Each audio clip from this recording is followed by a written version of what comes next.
Hi everybody, welcome back to our channel. This is Kanoa from Gaijinbank, and today we'll be talking about 7 things that may surprise Japanese people when working overseas. Number 1, the lack of overtime. So as you may have heard, Japan is really famous for overworking. Lately they've gotten a little better about this, but usually companies expect you to stay overtime, whether it's past your working hours, sometimes overnight to finish a project, or because your other colleagues haven't left yet, you feel like you need to stay. But in other countries, mainly in Germany and Spain, more personal life and family time is valued. So America, Australia as well, if your day ends at 5, you're out the door. So they really separate like personal life and work life, so you don't get too stressed out.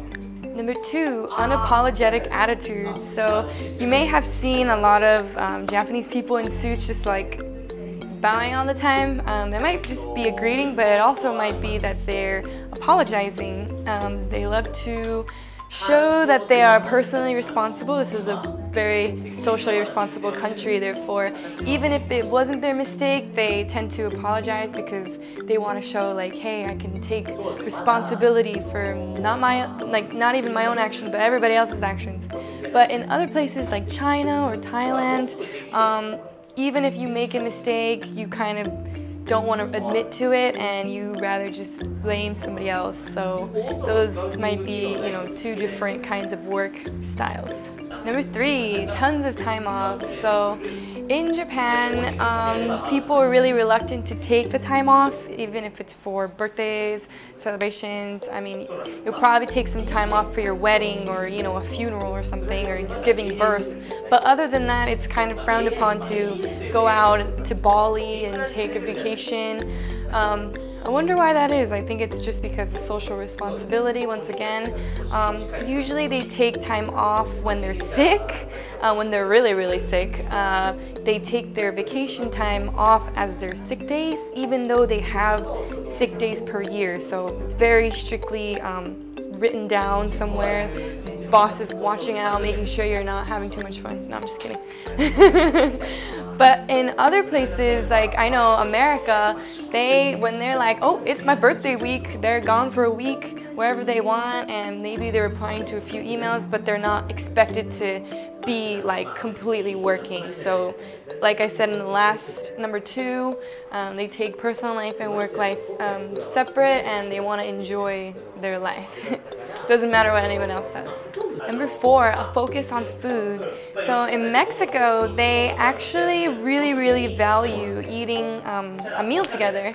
So they take about 2 hours or so, take their time, chat, have a good time. Other countries, they have farewell parties during lunch, not after work hours. So they use company work time to have farewell parties. In other countries like Korea, they eat dinner before they do their overtime. Also, many countries, they offer or they enjoy beverages like coffee and tea and breakfast when they come to work in their office. But in Japan, it's kind of not good to eat in the office, and also they get 1 full hour and they still eat super fast so they can get back to work and finish on time.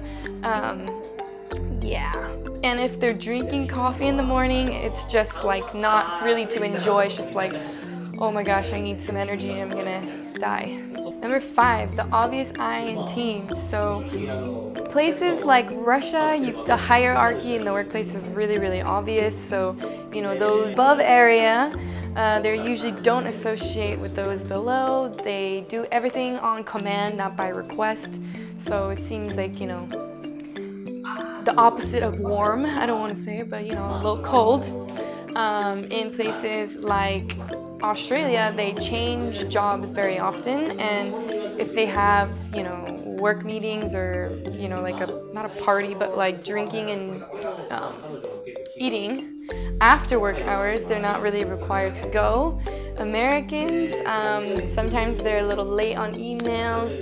They get an email and they look up whatever needs to be done in the email, but sometimes they don't respond. Or in India, they really keep to themselves, and if the phone next to them rings, it's not theirs, they might not answer it. But the Japanese, if they're invited to something after work, even though it's like 8 o'clock, and their newborn baby is like waiting for you, you still have to go and drink with your colleagues, because it's like, once again, social responsibility, and they think that extra mile really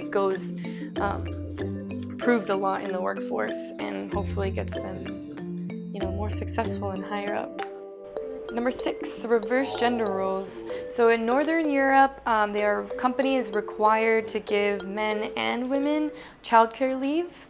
In Vietnam, they say that the women is, the weightlifters in the workforce. They are like, boom, like zoom in the workforce. They do a lot for the company versus the men. And in Japan, it's kind of very like women, or like the domestic role, where they're kind of home, like supporting the family, cooking, taking care of the kids, while the men go out long hours and work and support the family. Number 7, the difference in companies giving monetary incentives or bonuses to their employees. So a lot of places like America, for example, they allow customers to give tips to the employers based on positive attitude and productivity. China, they have payment systems, like bonus payment systems from the company based off productivity, so commission, stuff like that. In Japan, it's not really a big thing to leave a tip or, expect a bonus. They think like everyone should do the great amount of work that they can do regardless of, the basic pay. Sometimes during celebrations and special cases, they have some kind of bonuses, but usually it's not expected. Alright everybody, that was a video on what may surprise Japanese workers going overseas. Some of these may not be entirely true to the T. There's all kinds of different people, different companies in the world, but it's actually really good to know, on average how Japanese view the other countries, just to get an idea of, how they work and their work style. So it could be a really informational video, and if you like this video, if you want to see more information videos or maybe entertainment videos, please let us know in the comment below maybe what surprised you about the Japanese workforce. I'll see you in the next video, and bye!